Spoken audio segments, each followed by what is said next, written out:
इस कहानी का शीर्षक है बहू की सीख।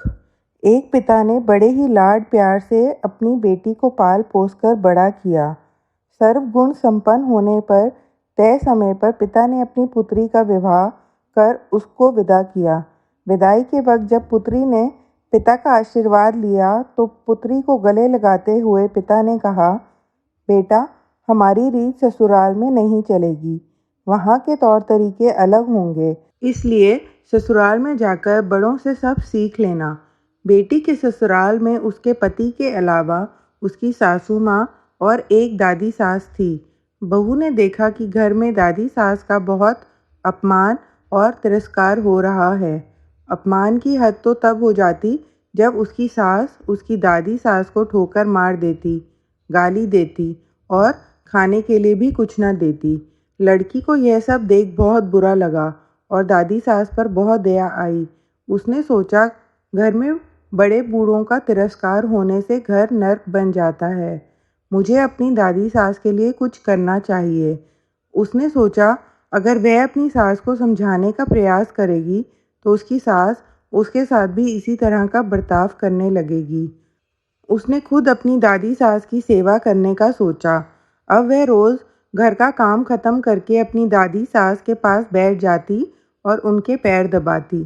कुछ दिनों बाद ही सास को बहू का इस तरह दादी सास के पास बैठना और उनकी सेवा करना बुरा लगने लगा।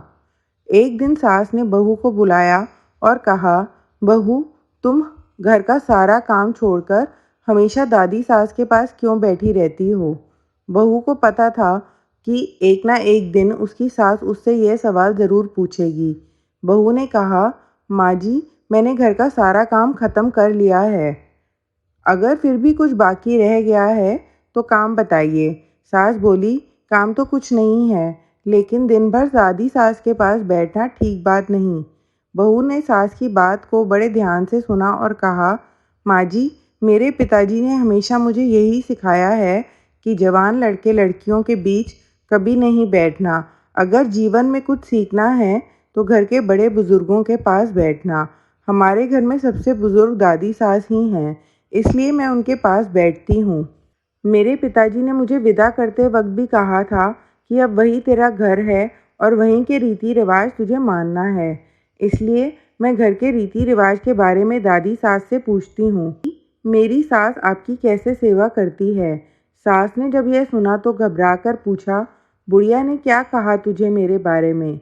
बहू ने बड़ी ही चतुराई और शालीनता के साथ जवाब दिया, माँ जी, दादी सास कह रही थी कि अगर तेरी सास मुझे गाली नहीं दे और ठोकर नहीं मारे तो मैं सेवा ही मान लूँ।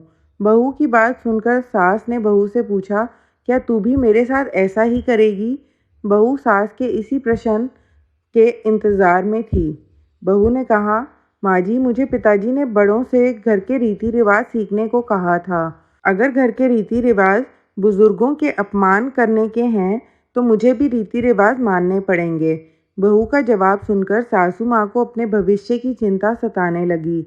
उसने सोचा, जैसा व्यवहार मैं अपनी सास के साथ करूँगी, मेरी बहू भी वही सीखेगी और फिर वह भी मेरे साथ वैसा ही व्यवहार करने लग जाएगी।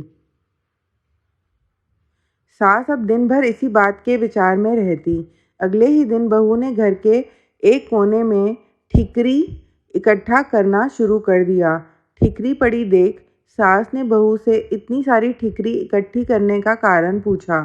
बहू, तुमने यह ठिकरी क्यों जमा की है? बहू ने बड़ी ही विनम्रता से कहा, माँ जी, आप दादी सास को ठिकरी में ही भोजन देती हैं, इसलिए मैंने सोचा कि बाद में ठिकरी मिले ना मिले, इसलिए अभी से ही आपके लिए ठीकरी जमा कर रही हूँ। बहू का जवाब सुनकर सास घबरा गई और उसने पूछा, तू मुझे ठीकरी में खाना परोसेगी क्या? बहू ने कहा, माँ जी, मेरे पिताजी ने कहा था कि यहाँ के रीति रिवाज वहाँ नहीं चलेंगे। अब जो यहाँ की रीति है मुझे वैसा ही करना होगा। बहू की बात सुनकर सास ने कहा, ये यहाँ की रीति थोड़े ही है। तू अब दादी सास को थाली में भोजन दिया करना।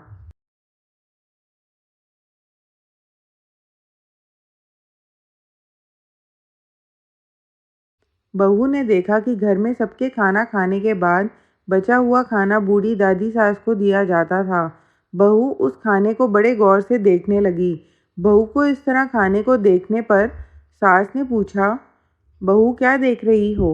बहू ने कहा, सीख रही हूँ घर में बूढ़ों को क्या खाने को दिया जाना चाहिए। बहू की बात सुनकर सास ने घबराकर कहा, बेटा यह कोई घर की रीत थोड़े ही है। कल से तू दादी सास को पहले भोजन दिया करना।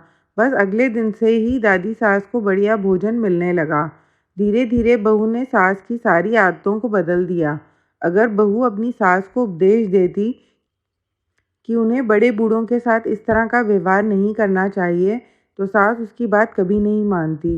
इसलिए आज की युवा पीढ़ी को चाहिए कि उपदेश देने के बजाय खुद के आचरण में सुधार करना चाहिए।